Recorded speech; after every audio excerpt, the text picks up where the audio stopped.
No one ever thinks a marriage will fall apart like this. One moment you're living a happy life, and the next you feel like your entire world has collapsed. People assume that happiness will last forever, but the truth is a secret. A light can destroy everything.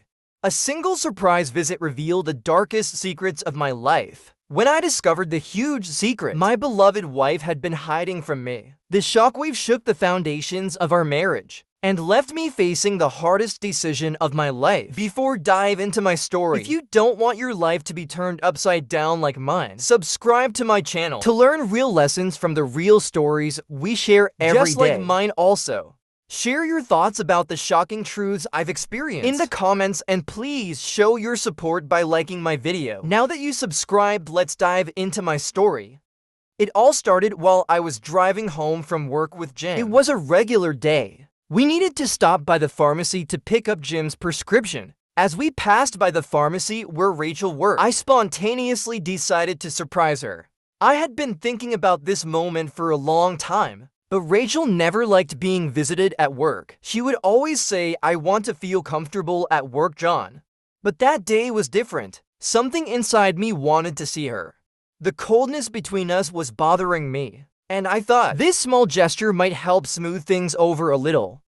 We entered the pharmacy, but Rachel wasn't there. While Jim went to the counter to get his prescription, I decided to step outside instead of waiting. However, as I was heading toward the door, my eyes were drawn to a photo hanging on the wall. That photo, that little girl.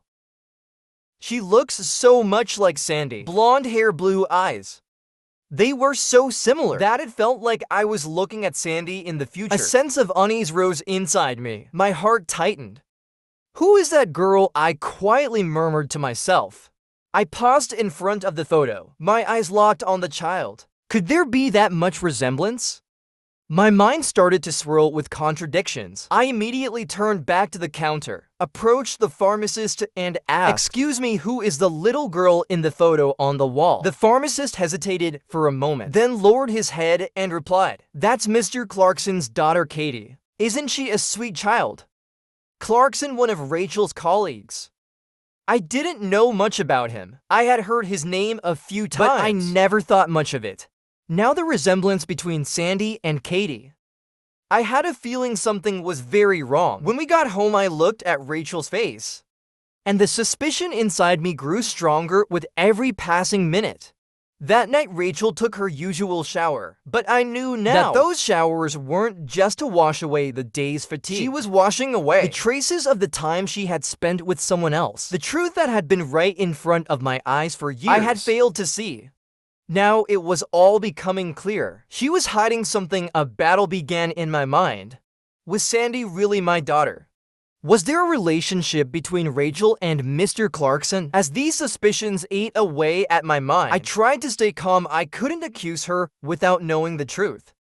But that awful doubt consumed me more with every passing minute. The next morning, while Rachel was at work, I borrowed Jim's truck and decided to follow her. I needed answers as I followed her. A storm raged inside me. My heart was pounding. For a moment, I felt afraid of learning the truth, but I preferred to face the painful reality rather than live with doubt. And then the moment came. Rachel walked up to a black SUV.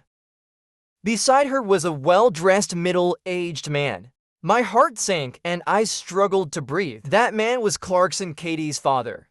I couldn't believe my eyes as I watched everything unfold. The anger and disappointment inside me grew. Rachel had been lying to me for years. Sandy wasn't my biological daughter. She was Clarkson's. When Rachel stood in front of me that evening, the storm inside me still hadn't calmed. I wanted to confront her, but I knew I had to keep my composure. She couldn't know that I was suspicious. She noticed something in my eyes, looked at me with concern, and asked, "Is something wrong, John?" The tension on her face told me everything. Despite my rage, I calmly said, "No, nothing.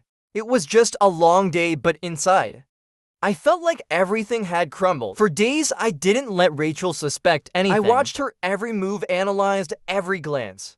One evening, while Rachel was in the shower, I decided to confront her with everything I knew. My heart was racing, but I couldn't bear to keep up the charade any longer. When the door opened, I asked in a steady voice, "Is Sandy really my daughter?"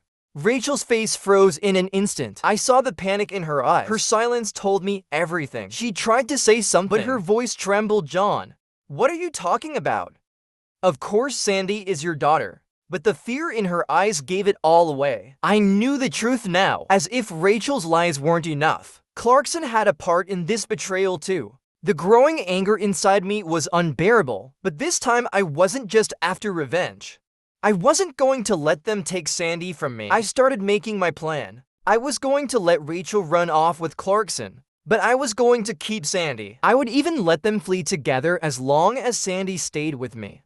That night I made my decision. I would let Rachel run away with Clarkson, but they wouldn't take Sandy from me. However, things didn't go as planned. One night Rachel didn't come home. She was trying to run away with Clarkson, but when the police came to my door the next morning, I realized things had spiraled out of control. The police officer with a cold expression said, "Mr. Clarkson and your wife, Rachel, were in an accident. Unfortunately, both of them died at the scene. We found signs of sabotage in the car's fuel tank." Sabotage, that word echoed in my mind. At that moment, I understood the truth. Things had become much more complicated. I was facing an outcome I hadn't planned for, and now I had to live with the consequences. But that wasn't the end of it. After the explosion, DNA test revealed something even more shocking. Sandy was neither my daughter nor Clarkson's. Rachel had been with another man before Clarkson, and that was when she became pregnant.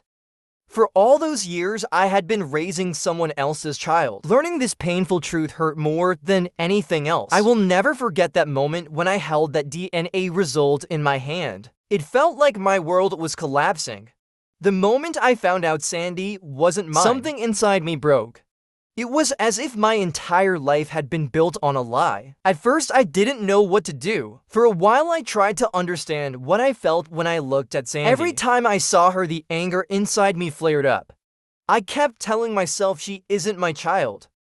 I've been raising another man's daughter all this time. But no matter how angry I was, my love for Sandy never faded. She was my daughter. I had raised her.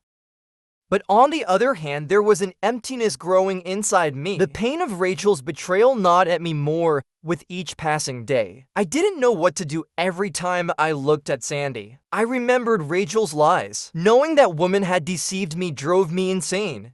But how could I go on with Sandy? A voice inside me kept saying, "It's over, everything is over."